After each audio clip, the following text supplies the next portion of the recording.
Hello everyone, welcome to my YouTube channel Biology by Abhishek sir. In this video I am discuss about apomixis.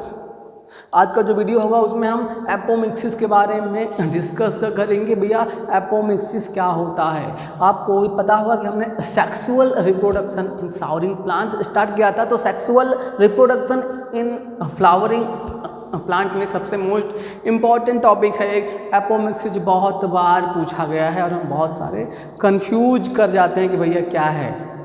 तो हम simple language में आपको आज बताएंगे कि भैया एपोमिक्सिस क्या होता है। आपको हम बता दें कि formation of seed without fertilisation is called apomixis. मतलब एपोमिक्सिस एक ऐसा प्रोसेस है जिसमें बिना फर्टिलाइजेशन के सीड का फॉर्मेशन हो जाए तो उस फिनोमेना या उस हम प्रोसेस को एपोमिक्सिस बोलते हैं। समझ में आया? एपोमिक्सिस क्या है कि formation of seed without fertilisation is called apomixis. समझ में आया? एपोमिक्सिस क्या है बोलिए। देखिए इन जनरल होना क्या चाहिए, इन जनरल होना चाहिए कि भैया आपका मेल गैमेट और फीमेल गैमेट आपस में ये फ्यूज करें, मतलब ये फर्टिलाइजेशन का प्रोसेस हो जिससे जाइगोट का फॉर्मेशन हो, फिर आपका एम्ब्रियो का फॉर्मेशन हो, फिर सीड का फॉर्मेशन हो। इन जनरल होना ये चाहिए। लेकिन एपोमिक्सिस में क्या हो रहा है? एपोमिक्सिस में फर्टिलाइजेशन हो ही नहीं रहा है। बिना फर्टिलाइजेशन के सीड का फॉर्मेशन हो जाए तो उस प्रोसेस को हम एपोमिक्सिस बोलते हैं। समझ में आया कि एपोमिक्सिस क्या होता है? एपोमिक्सिस की अगर हम डिस्कवरी की बात करें तो एपोमिक्सिस को सबसे पहले एंटोनी वान लुईवेनहक साहब ने बताया। इन्होंने 1790 में बताया।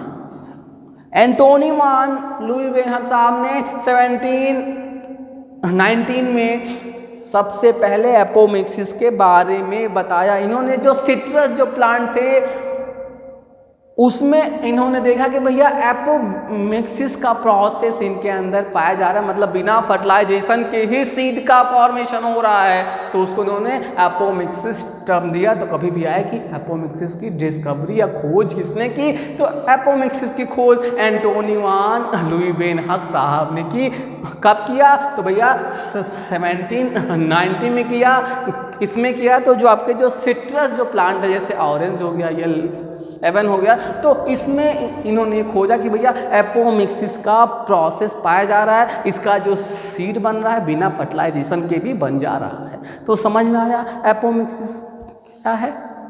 मतलब कि formation of seed without fertilisation is called apomixis. आप देखिए एपोमिक्सिस होने के लिए जितने भी प्लांट हैं जिनके अंदर एपोमिक्सिस होने के लिए ये चार जो आपके प्रोसेस हैं, ये जिनके अंदर पाए जाते हैं उनके अंदर एपोमिक्सिस होता है, जिसमें आपका पहला है पार्थिनोजेनेसिस। अगर ऐसे प्लांट हैं जिनमें पार्थिनोजेनेसिस का प्रोसेस हो रहा है तब भी बिना फर्टिलाइजेशन के सीड बनेगा, और अगर एडवांटिक एम्ब्रियोनी हो रहा है तब भी बिना फर्टिलाइजेशन के सीड बनेगा। एपोस्पोरी हो रहा है अब भी बिना फर्टिलाइजेशन के सीड बनेगा। अगर एपोगैमी हो रहा है तो भी बिना फर्टिलाइजेशन के सीड बनेगा। तो मतलब ये चार ये तरीके हैं जो एपोमिक्सिस में होते हैं, जिनके द्वारा बिना फर्टिलाइजेशन के सीड का फॉर्मेशन होता है। ये जो चारों टाइप हैं ये अलग अलग स्पीशीज में पाए जाते हैं। भाई अलग अलग स्पीशीज पाए तो आइए देखते हैं कि पार्थिनोजेनेसिस में क्या है, एडवांटिक एम्ब्रियोनी में क्या होगा, एपोस्पोरी में क्या होगा और एपोगैमी में क्या होगा। तो पहले बात करते हैं हम पार्थिनोजेनेसिस की। इसकी बात करते हैं हम, पहले बात करते हैं पार्थिनोजेनेसिस की। तो पार्थिनोजेनेसिस में क्या होगा? बहुत ही सिंपल सी बात है, बहुत आराम से समझिएगा, कुछ भी टफ नहीं है। देखिए पार्थिनोजेनेसिस में क्या है कि ओव्यूल के अंदर जो एम्ब्रियो सैक है, ठीक है, ओव्यूल के अंदर जो एम्ब्रियो सैक है, ये एम्ब्रियो सैक के अंदर जो ये एग सेल है, आप यहाँ पे देख पा रहे होंगे, ये जो आपके एग सेल हैं, कौन सा सेल है? एग सेल है। समझ में आया? ओव्यूल के अंदर जो एग सेल है इसमें फर्टिलाइजेशन का प्रोसेस ना हो, मतलब ये अनफर्टिलाइज हो। अनफर्टिलाइज जो यज्ञ है उससे एम्ब्रियो का फॉर्मेशन हो जाए और फिर ये सीड का फॉर्मेशन हो जाए, तो इस प्रोसेस को हम पार्थेनोजेनेसिस बोलते हैं और पार्थेनोजेनेसिस के द्वारा एपोमिक्सिस का प्रोसेस कंप्लीट हो रहा है।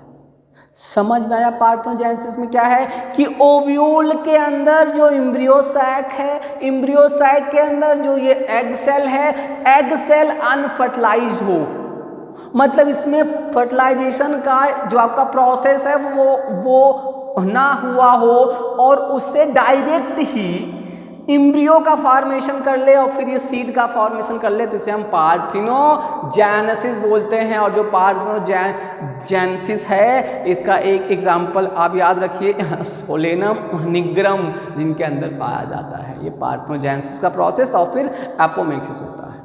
समझ में आया?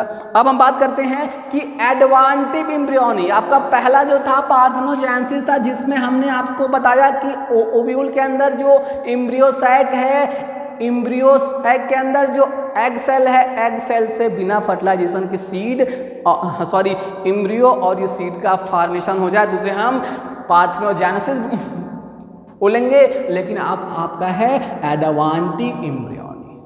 अब देखिए एडवांटिव एम्ब्रियोनी में क्या होगा। एडवांटिव एम्ब्रियोनी में ये बताया गया कि भैया जो आपका ओव्यूल है, ओव्यूल के अंदर जो वेजिटेटिव जो पार्ट है, कौन सा पार्ट? वेजिटेटिव पार्ट है, जैसे आपका न्यूक्लियस हो गया, इंटेगुमेंट हो गया, आपका ये चलाजल एंड हो गया।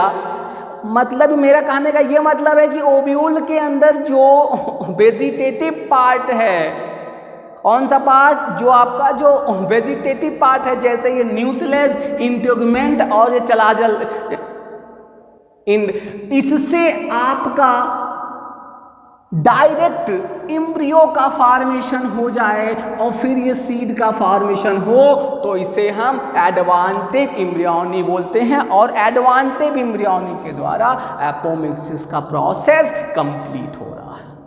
समझ में आया?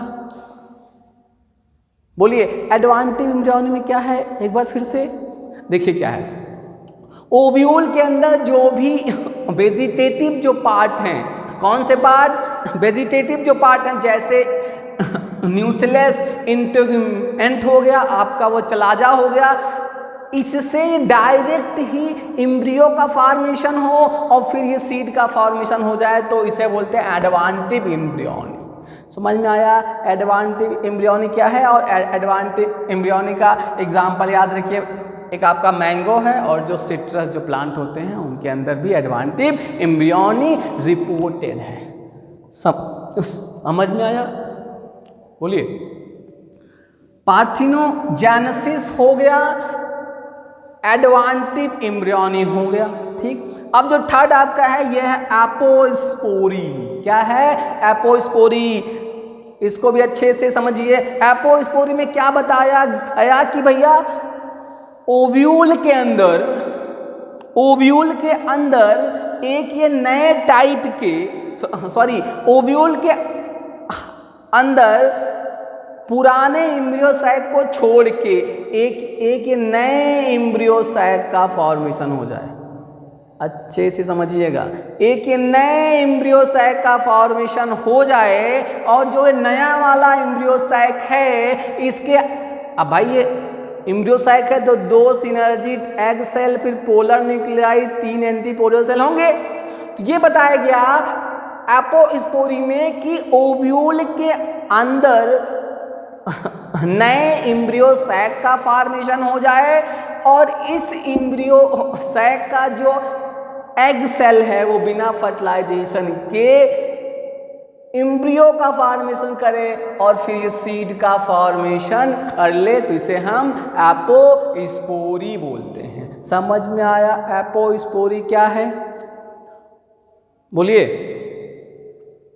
अरे भैया ओव्यूल के अंदर नए एम्ब्रियो सैक का फॉर्मेशन हो और जो ये नया वाला एम्ब्रियो सैक है उसके एग सेल से डायरेक्ट एम्ब्रियो का और फिर सीड का फॉर्मेशन हो, तो उसे हम एपोस्पोरी बोलते हैं। आपका सबसे लास्ट और फोर्थ है एपोगैमी। ये देखिए यहाँ लिखा हुआ है एपोगैमी, ठीक है ना। अब देखिए एपोगैमी में क्या होगा भाई, क्या बताया गया एपोगैमी में, ये बताया गया कि जो एम्ब्रियो सैक के अंदर जो आपके ये सिनर्जिड और एंटीपोडल सेल है, आपको दिख रहे हैं सिनर्जिड और एंटीपोडल सेल, ये देखिए ये 3 एंटीपोडल सेल और 2 सिनर्जिड। ये जो एंटीपोडल सेल हैं और ये सिनर्जिड हैं, इनसे ये सीड का, इनसे एम्ब्रियो का और फिर ये सीड का फॉर्मेशन हो जाए, इनसे एम्ब्रियो का और सीड का फॉर्मेशन हो जाए, तो इसे एपोगैमी बोलते हैं। जो एपोगैमी एलियम में पाया जाता है इन जनरल, और भी बहुत सारे, लेकिन आप एलियम एक एग्जाम्पल याद रखिए। समझ में आया? एपोस्पोरी कितने तरीके से हो सकता है, अगर पार्थेनोजेनेसिस हो जाए या एडवांटिव एम्ब्रियोनी हो जाए या एपोस्पोरी हो जाए या एपोगैमी हो जाए, तो भैया ये जो आपका एपोमिक्सिस का प्रोसेस है वो पूरा हो सकता है। एक बार फिर से हम रिपीट कर दे रहे हैं। हमने आपको बताया एपोमिक्सिस क्या है, मतलब कि एक formation of fruit without formation of seed without fertilisation is called apomixis.